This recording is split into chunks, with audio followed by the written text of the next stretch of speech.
म्हणजे मीडिया दाखवत होती की सन्माननीय राजसाहेब ठाकरे आणि सन्माननीय उद्धवसाहेब ठाकरे हे एकत्र आले पाहिजेत.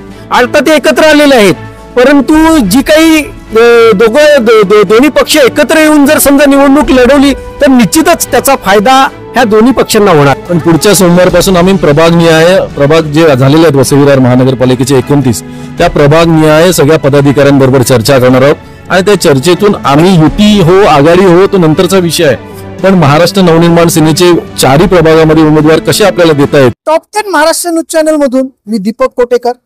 लवकरच वसई विरार शहर महानगरपालिकेची निवडणूक होणार आहे. या निवडणुकीला सामोरं जाण्यासाठी मनसेने जय्यत तयारी केलेली आहे. निवडणूक म्हटली की युती आघाड्या बिघाड्या आपल्याला पाहायला मिळतात. गेल्या अनेक वर्षापासून मनसे हा पक्ष वसई विरार शहर महानगरपालिकेमध्ये आपला वर्चस्व गाजवताना आपल्याला दिसतो. यावेळेला मनसे नेमकी कोणासोबत युती करणार हे माहित नाही, तरी देखील महाराष्ट्रासाठी एक सुखद गोष्ट समोर आलेली आहे, ती म्हणजे ठाकरे ब्रँड.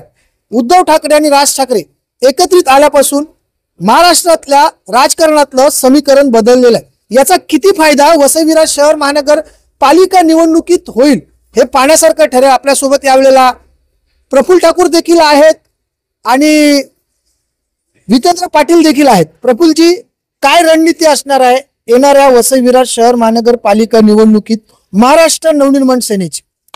निवडणुकीमध्ये जवळपास 115 जे काही उमेदवार आहेत, तर जास्तीत जास्त उमेदवार आम्ही सर्वप्रथम फॉर्म भरण्याची जी प्रक्रिया आहे ती सुरू केलेली आहे. आमचे इच्छुक जे काही उमेदवार आहेत त्यांच्या इच्छुकांची आम्ही यादी घेतलेली आहे आणि जास्तीत जास्त प्रभागामध्ये सर्वच्या सर्व फॉर्म पहिले भरले गेले जाणार आहेत. त्यानंतर मग जी कोणाबरोबर युती किंवा आघाडी किंवा जी काही बोलणी होतील त्यानंतर मग आम्ही निर्णय घेऊ की काय करायचं ते. दुसरीकडे एक चर्चा अशी देखील आहे की उबाटा आणि मनसे हे एकत्र लढू शकतात, कारण ज्या प्रकारचं समीकरण आहे त्या समीकरणामध्ये मनसेला जास्त जागा मिळतील असं दिसत नाही. दुसरीकडचं जर चित्र पाहिलं तर बऱ्यापैकी जी मराठी वोट बँक आहे, भूमिपुत्रांची जी वोट बँक आहे ती मनसे आणि उबाटाला मिळेल. असं झालं तर येणाऱ्या काळामधली काय रणनीती असणार? बघा, मराठी मतांचं विभाजन होणार नाही यासाठी मतदारांची सुद्धा इच्छा होती आणि जे काही अनेक वर्षापासून जे काही म्हणजे मीडिया दाखवत होती की सन्माननीय राजसाहेब ठाकरे आणि सन्माननीय उद्धवसाहेब ठाकरे हे एकत्र आले पाहिजेत. आता ते एकत्र आलेले आहेत, परंतु जी काही दोन्ही पक्ष एकत्र येऊन जर समजा निवडणूक लढवली तर निश्चितच त्याचा फायदा ह्या दोन्ही पक्षांना होणार आहे.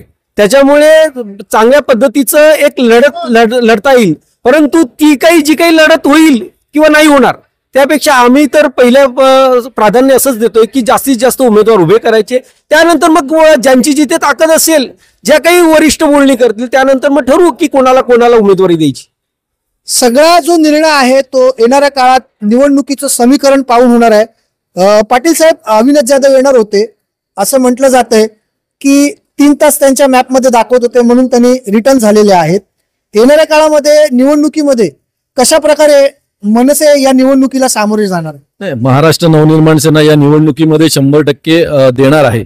सन्मान्य जिल्हाध्यक्ष अविनाश जाधव साहेब येणार होते, पण पुढच्या सोमवारपासून आम्ही प्रभाग जे झालेले आहेत वसई विरार महानगरपालिकेचे 29 त्या प्रभाग निहाय सगळ्या पदाधिकाऱ्यांबरोबर चर्चा करणार आहोत आणि त्या चर्चेतून आम्ही युती हो आघाडी हो तो नंतरचा विषय आहे, पण महाराष्ट्र नवनिर्माण सेनेचे 4 प्रभागामध्ये उमेदवार कसे आपल्याला देता येतील त्याच्यानंतर पुढचं जे काय आहे ते आम्ही रणनीती ठरवणार आहोत. पण आजच्या बैठकीमध्ये जे इच्छुक उमेदवार असतील त्यांनी आपले अर्ज जे सन्मान्य आमचे भोईर साहेब यांनी सांगितलं त्यांच्या जे पदाधिकारी नेमलेले आहेत त्यांच्याकडे ते द्यायचे आहेत आणि त्याच्यानंतर आम्ही ठरवू की त्या प्रभागामध्ये कशा पद्धतीने आपल्याला सामोरं जायचं. मग त्या आता ज्या प्रारूप याद्या आलेल्या आहेत त्या याद्या त्यांना घ्यायला सांगितलेल्या इच्छुक उमेदवारांना, कारण निवडणूक ही फक्त लढवायची नसते तर ती जिंकण्यासाठी लढायची असते मला वाटतं. त्याच्यामुळे ती तयारी महाराष्ट्र नवनिर्माण सेनेने केलेली आहे आणि वाटतं त्यासाठी आम्ही पूर्ण तयारीनिशी उतरलेले आहोत.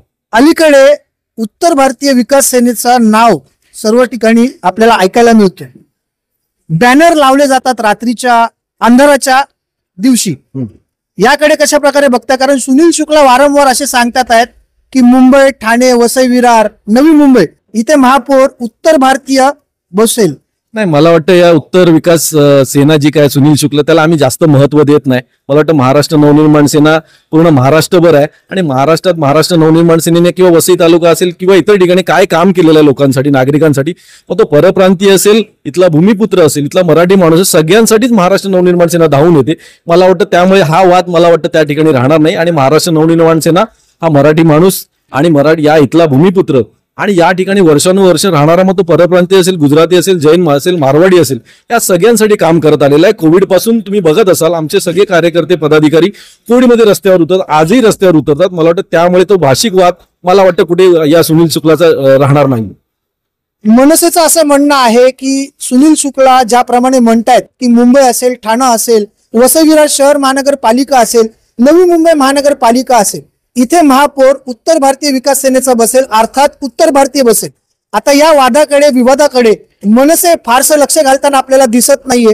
येणाऱ्या काळामध्ये वसई विरार शहर महानगरपालिकेच्या निवडणुकीला लढण्यासाठी महाराष्ट्र नवनिर्माण सेना हा पक्ष सज्ज झालेला दिसून येतो.